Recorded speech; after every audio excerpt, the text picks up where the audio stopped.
We of the personal staff were in fairyland now, during the few days that we waited for the return of the army. We went into society.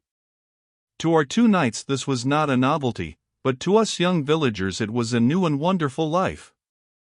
Any position of any sort near the person of the maid of Vaucouleurs conferred high distinction upon the holder and caused his society to be courted, and so the Dark Brothers, and Noel, and the Paladin, humble peasants at home, were gentlemen here, personages of weight and influence.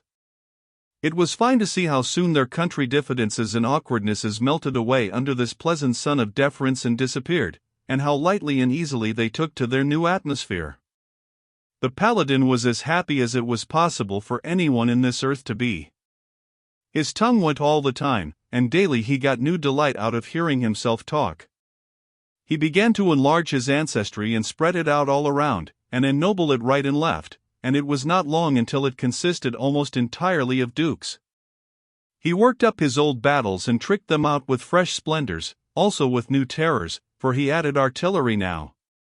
We had seen cannon for the first time at Blois, a few pieces, here there was plenty of it, and now and then we had the impressive spectacle of a huge English Bastille hidden from sight in a mountain of smoke from its own guns, with lances of red flame darting through it, and this grand picture, along with the quaking thunders pounding away in the heart of it, inflamed the Paladin's imagination and enabled him to dress out those ambuscade skirmishes of ours with a sublimity which made it impossible for any to recognize them at all except people who had not been there.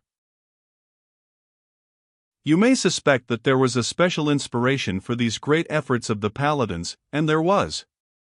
It was the daughter of the house, Catherine Boucher, who was 18, and gentle and lovely in her ways, and very beautiful. I think she might have been as beautiful as Joan herself, if she had had Joan's eyes. But that could never be. There was never but that one pair, there will never be another. Joan's eyes were deep and rich and wonderful beyond anything merely earthly. They spoke all the languages, they had no need of words.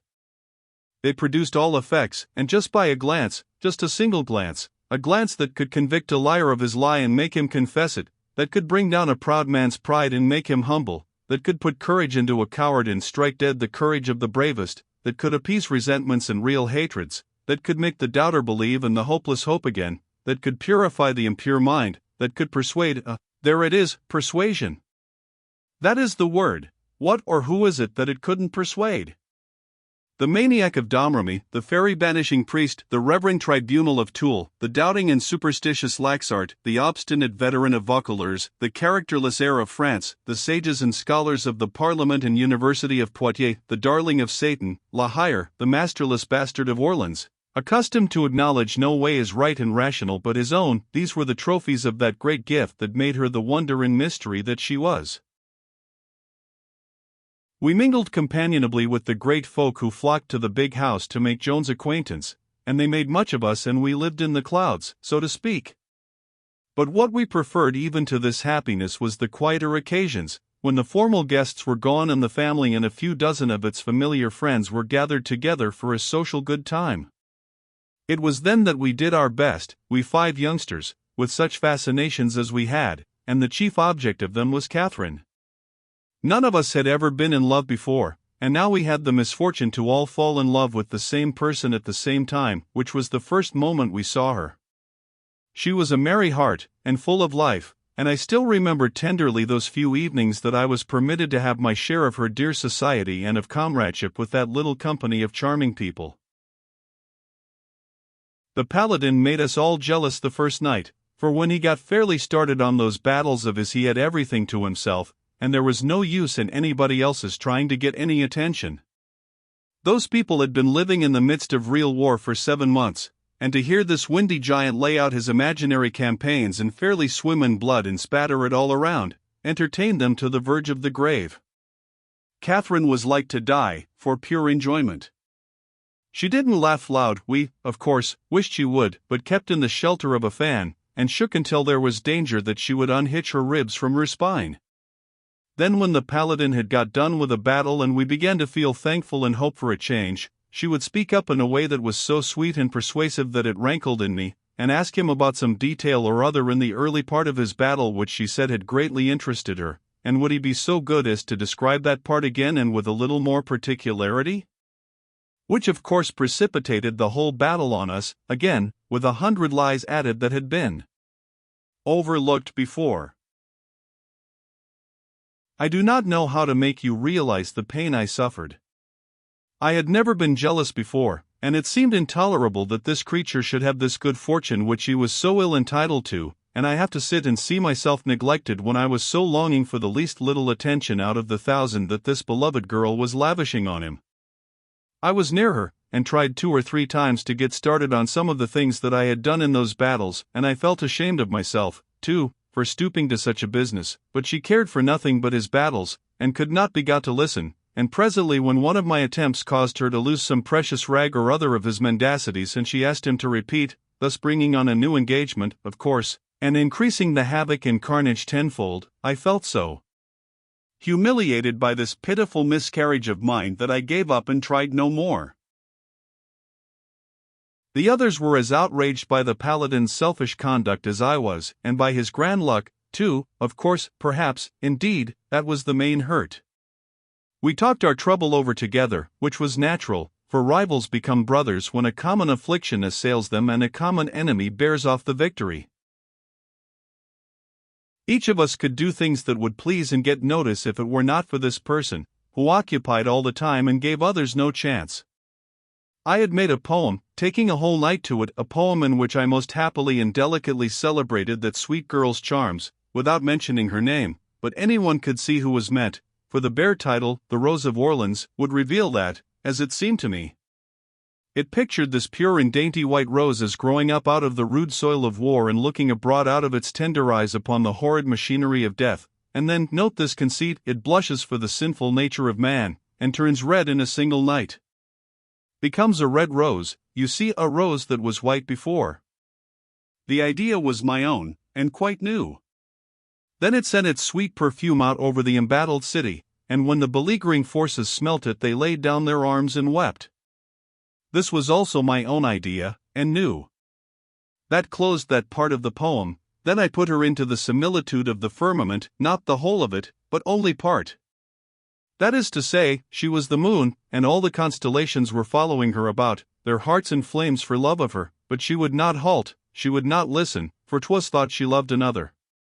'Twas thought she loved a poor unworthy suppliant who was upon the earth, facing danger, death, and possible mutilation in the bloody field, waging relentless war against a heartless foe to save her from an all too early grave, and her city from destruction.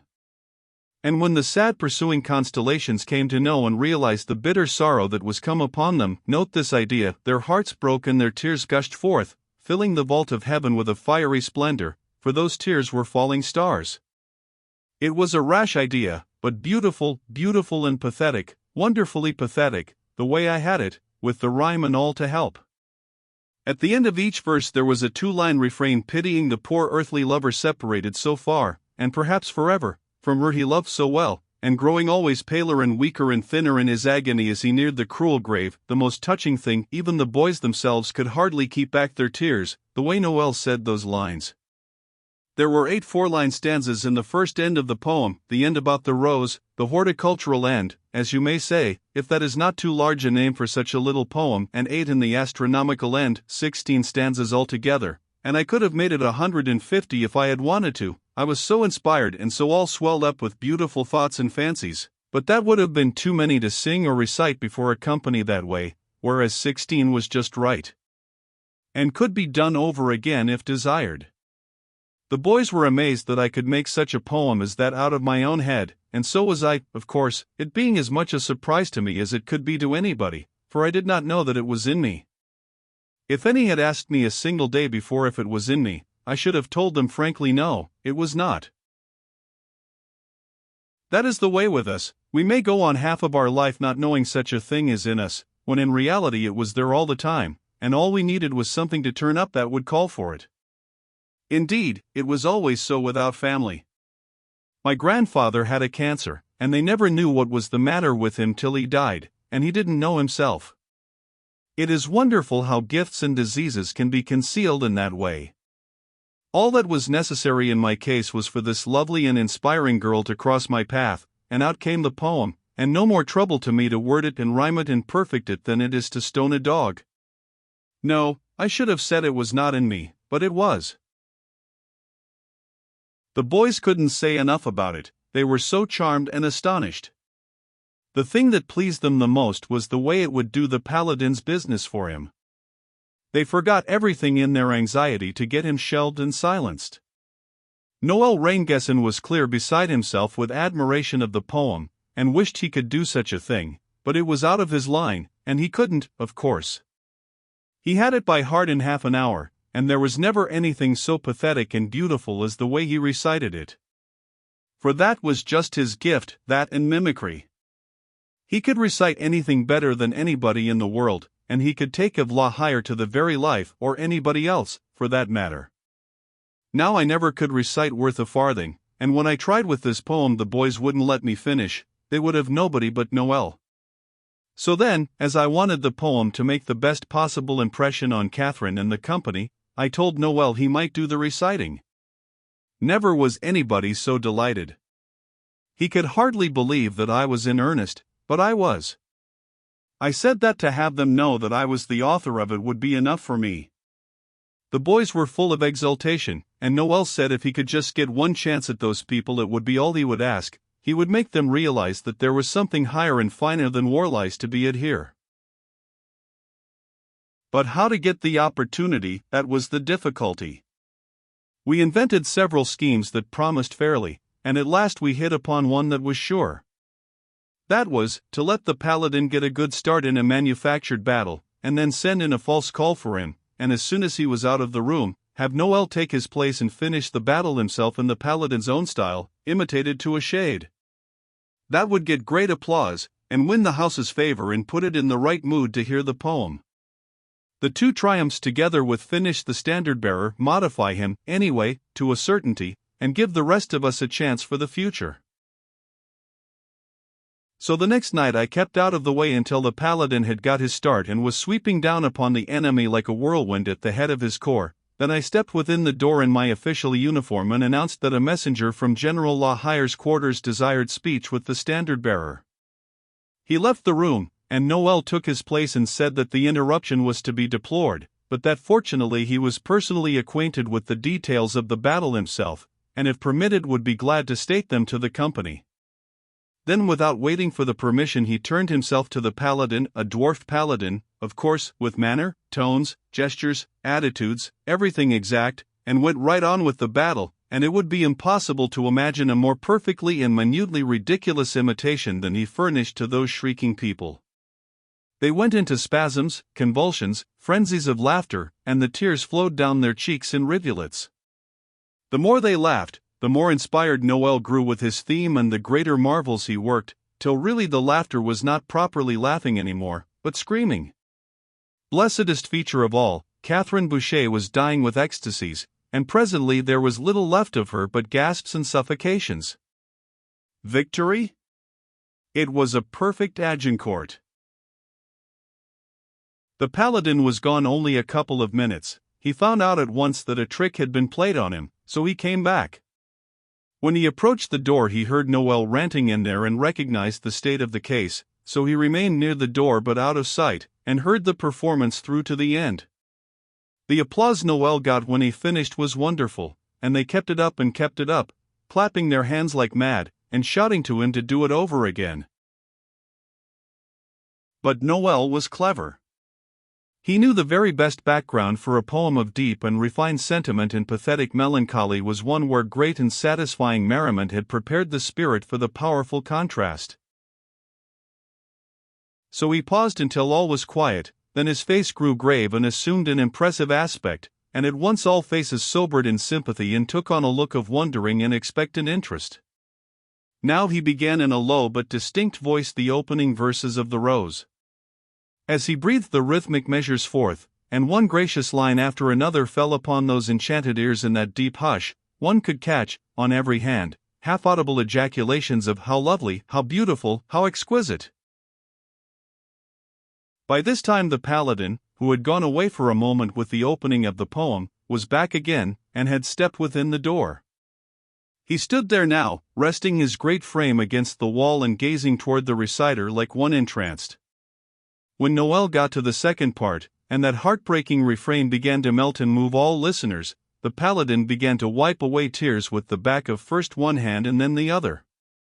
The next time the refrain was repeated he got to snuffling, and sort of half sobbing, and went to wiping his eyes with the sleeves of his doublet. He was so conspicuous that he embarrassed Noel a little, and also had an ill effect upon the audience. With the next repetition he broke quite down and began to cry like a calf, which ruined all the effect and started many to the audience to laughing. Then he went on from bad to worse, until I never saw such a spectacle, for he fetched out a towel from under his doublet and began to swab his eyes with it and let go the most infernal bellowings mixed up with sobbings and groanings and retchings and barkings and coughings and snortings and screamings and howlings, and he twisted himself about on his heels and squirmed this way and that, still pouring out that brutal clamor and flourishing his towel in the air and swabbing again and wringing it out. Hear? You couldn't hear yourself think. Noel was wholly drowned out and silenced, and those people were laughing the very lungs out of themselves. It was the most degrading sight that ever was. Now I heard the clankety-clank that plate armor makes when the man that is in it is running, and then alongside my head there burst out the most inhuman explosion of laughter that ever rent the drum of a person's ear, and I looked, and it was La Hire, and the stood there with his gauntlets on his hips and his head tilted back and his jaws spread to that degree to let out his hurricanes and his thunders that it amounted to indecent exposure, for you could see everything that was in him. Only one thing more and worse could happen, and it happened. At the other door I saw the flurry and bustle and bowings and scrapings of officials and flunkies, which means that some great personage is coming. Then Joan of Arc stepped in, and the house rose. Yes, and tried to shut its indecorous mouth and make itself grave and proper, but when it saw the maid herself go to laughing, it thanked God for this mercy and the earthquake that followed. Such things make a life of bitterness, and I do not wish to dwell upon them. The effect of the poem was spoiled.